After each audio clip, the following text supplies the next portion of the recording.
Daniel Massot n'avait jamais rêvé de devenir un criminel. Toute sa vie, il s'était battu pour rester du bon côté. Mais la vie, elle, ne joue pas toujours franc jeu. Après des années de galères et d'échecs, son dernier espoir reposait sur l'argent de la tontine qu'il avait mis de côté pour son fils, Samuel. Ce dernier venait de réussir son concours d'entrée dans la police, un exploit dont Daniel était immensément fier. Mais il fallait encore payer les frais d'admission. Ce matin-là, Daniel s'était levé tôt, comme d'habitude. Son dos lui faisait mal, résultat d'années passées à faire des petits boulots ingrats.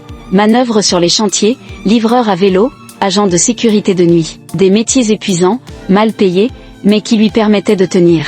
Tout ce qu'il faisait, il le faisait pour Samuel. Dans leur petit appartement exigu du quartier populaire, l'odeur du café brûlé emplissait l'air. Samuel, encore endormi, n'avait pas entendu son père se lever. Daniel le regarda un instant, une fierté immense lui serrant la poitrine. Son fils allait devenir policier. Il allait briser la malédiction de la pauvreté, sortir du cycle infernal qui avait enfermé son père et son grand-père avant lui. Ce jour-là, Daniel devait récupérer l'argent de la tontine, une somme qui représentait des années de sacrifice. Il avait cotisé chaque mois, économisé chaque centime, renoncé à tant de choses pour que cet argent serve un jour. Il n'avait pas de compte bancaire, pas de filet de sécurité. Cet argent, c'était son dernier espoir. L'après-midi, après avoir récupéré l'enveloppe contenant la somme tant attendue, il s'était arrêté un instant pour souffler. Dans un petit bar de quartier, il s'était commandé un café et avait compté l'argent une dernière fois, comme pour s'assurer que tout était réel. Ce n'était pas grand-chose, mais c'était suffisant pour permettre à Samuel de commencer sa formation.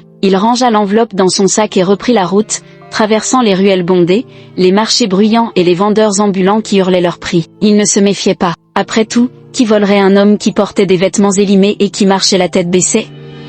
C'est alors que tout bascula. 3 hommes surgissent de l'ombre. Tout va très vite. Une main le plaque violemment contre un mur, une autre lui arrache son sac. Pas d'arme, juste une violence froide et brutale. Daniel se débat, hurle, tente de retenir la lanière de son sac, mais un coup de poing dans l'estomac lui coupe le souffle. Ses genoux flanchent. Il tombe. Ils sont déjà partis. Il reste là, dans cette ruelle sombre, incapable de bouger, le souffle court, la douleur irradiant son corps. Mais ce n'était pas la douleur physique qui le brisait. C'était la certitude que tout était fini. Samuel, son fils, comment allait-il lui dire? Comment expliquer qu'il avait tout perdu en quelques secondes? Il rentra chez lui, titubant, la tête basse. Lorsqu'il ouvrit la porte, Samuel était là, souriant, insouciant. « Papa, ça s'est bien passé ?» Daniel ouvrit la bouche, mais aucun mot ne sortit. Il sentit les larmes lui brûler les yeux, mais il refusa de les laisser couler. Il s'effondra sur une chaise, le regard vide. « Papa !» « Ils m'ont volé, Samuel. » Silence. Le sourire de son fils s'effaça. Il s'assit en face de lui, les poings serrés. « Comment ça, volé? Tout l'argent ?» Daniel hocha la tête. Samuel se leva brusquement, frappant la table du poing. « Ce n'est pas possible. On ne peut pas laisser passer ça. On doit aller voir la police. » Daniel secoua la tête. La police ne ferait rien. Il connaissait ce quartier, il connaissait les règles. Ceux qui volaient ici n'étaient pas inquiétés. Il le savait, il l'avait vu tant de fois. Samuel s'effondra sur la chaise en face de lui, les mains sur le visage. « Je vais devoir abandonner mon inscription ?» Daniel sentit son cœur se briser en 1000 morceaux. Non, il ne pouvait pas accepter ça. Il ne pouvait pas laisser son fils renoncer à son avenir à cause de cette injustice. Il devait faire quelque chose. Cette nuit-là, il ne dormit pas. Il fixa le plafond, repassant en boucle la scène de l'agression. Il sentait la colère bouillir en lui, une rage qu'il n'avait jamais ressentie auparavant. Le lendemain matin, alors que Samuel était sorti, il enfila sa veste et sortit. Il savait où chercher. Il connaissait les coins où ces types revendaient leur butin. Il marcha, les poings serrés, le cœur battant. Il ne savait pas encore ce qu'il ferait s'il retrouvait ces hommes. Il voulait juste récupérer son argent. Il voulait juste que Samuel puisse intégrer la police. Et c'est là qu'il croisa un visage qu'il ne s'attendait pas à voir. Le chef d'un gang local. Un homme redouté. Un homme qui connaissait tout le monde dans le quartier. « Daniel, » dit-il avec un sourire en coin, « qu'est-ce que tu fais là ?» Daniel hésita. Il avait toujours évité ce genre de fréquentation. Mais aujourd'hui, il n'avait plus rien à perdre. « On m'a volé, » murmura-t-il. « J'ai besoin d'argent. » L'homme le fixa un instant, puis éclata de rire. « Et qu'est-ce que tu veux que j'y fasse ? Tu connais les gars qui volent dans ce quartier. Tu peux m'aider. » Le chef du gang le regarda longuement, puis haussa un sourcil. « Peut-être bien que je peux, mais rien n'est gratuit. » Daniel sentit un frisson parcourir son échine. « Qu'est-ce que tu veux ? Le sourire du chef s'élargit. Un chauffeur, un homme discret, quelqu'un qui sait fermer sa bouche. Daniel sentit son cœur s'accélérer. Il comprit ce qu'il sous-entendait. Je ne suis pas un criminel. T'es juste un père qui veut sauver son fils, non? Silence. Daniel pensa à Samuel. Il pensa à son regard plein d'espoir. Il pensa à tout ce qu'il avait sacrifié. Et il sut que la vie venait de lui. Poser un choix qu'il ne voulait pas faire. Que ferais-tu à sa place?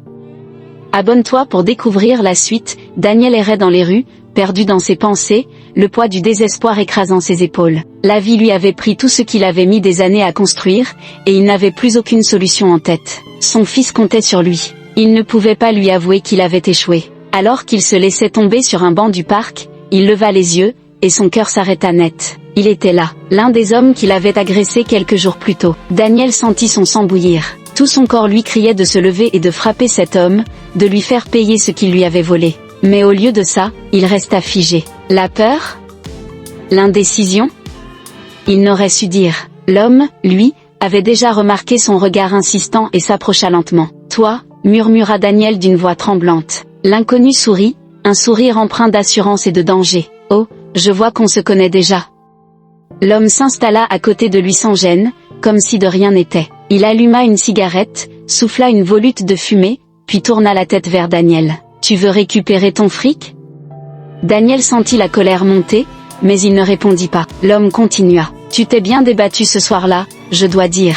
La plupart des gens pleurent ou supplient. Toi, t'as encaissé. Ça m'a plu. » Daniel serra les poings. « Donne-moi une seule bonne raison de ne pas appeler la police, » gronda-t-il. L'homme rit doucement. « Parce que la police ne pourra rien pour toi, et que j'ai peut-être quelque chose d'encore mieux à t'offrir. » Daniel plissa les yeux. « Qu'est-ce que tu veux dire ?»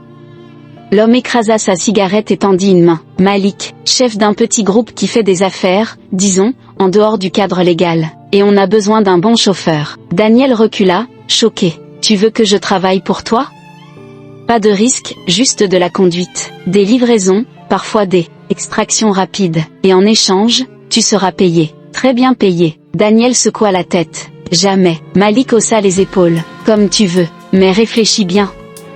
Tu veux quoi ? Continuer tes petits boulots misérables et voir ton fils abandonner son rêve parce que t'as pas pu payer ses frais d'admission ? Ou saisir cette chance de te refaire et lui assurer un avenir ?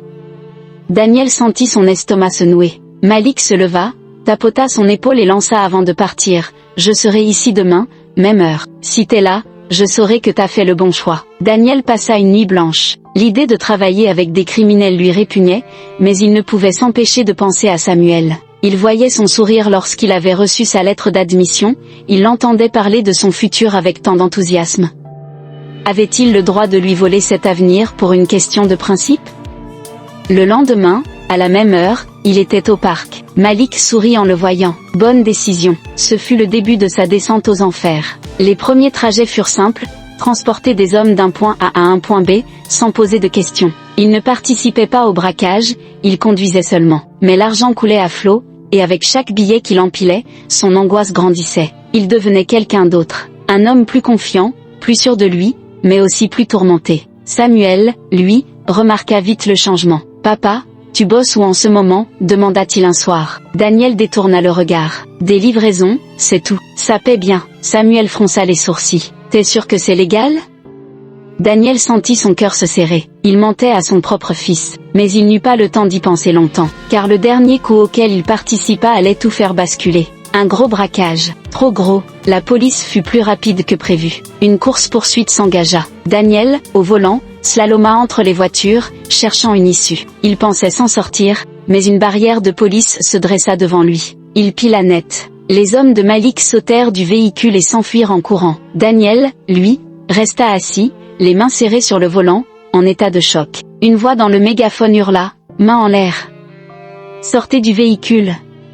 Il obéit, lentement. Levant les yeux, il aperçut l'un des officiers en train de le viser, et son monde s'effondra. Car derrière ce pistolet, c'était Samuel, son fils, devenu policier. Silence, regards croisés, larmes, le destin venait de le trahir.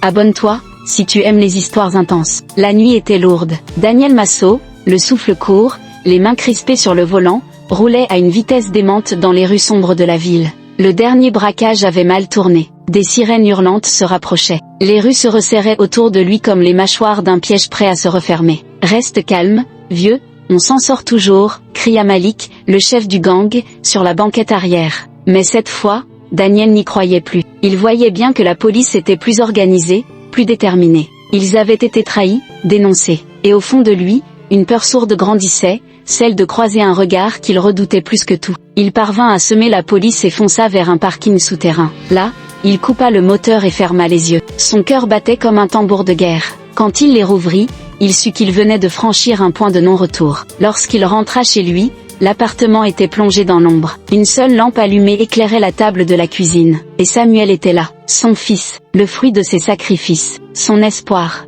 Le jeune homme, vêtu de son uniforme de policier, avait le visage fermé, tendu. Ses yeux brûlaient d'une douleur que Daniel n'avait jamais vue. Sur la table, un dossier. Son dossier, la preuve irréfutable de ce qu'il était devenu. « Papa !» Un silence glacial s'installa. Le monde semblait suspendu, prêt à basculer dans un abîme sans fond. « Samuel !» Samuel posa lentement sa main sur le dossier et le fit glisser vers lui. « Tu es recherché, c'est toi qu'on traque. » La gorge nouée, Daniel voulut parler, mais aucun son ne sortit. Il lisait dans le regard de son fils un conflit insoutenable. La justice contre l'amour. Le devoir contre le sang. « Je voulais juste te donner une meilleure vie. » murmura-t-il, la voix brisée. Samuel serra les poings. Il aurait voulu crier, pleurer, frapper quelque chose, mais il resta immobile. Puis il se leva, s'approcha de la porte, et sortit sans un mot. Daniel resta debout, seul, dans l'obscurité. Le lendemain matin, la ville se réveilla avec une nouvelle fracassante. L'homme que la police recherchait s'était rendu de lui-même. Les médias s'emparèrent de l'affaire, un père criminel, un fils policier. Les journaux s'arrachaient l'histoire. Chacun y voyait une tragédie moderne, un dilemme déchirant. Mais pour Daniel et Samuel, il ne restait que le vide. Enfermé dans une cellule froide, Daniel n'avait qu'une pensée en tête, il avait perdu son fils. Et Samuel, lui, errait dans les rues, incapable de comprendre comment tout avait pu tourner ainsi. Parfois, le prix de l'amour est plus lourd que celui de la justice. Que ferais-tu à la place de Samuel ? Abonne-toi si tu aimes les histoires intenses.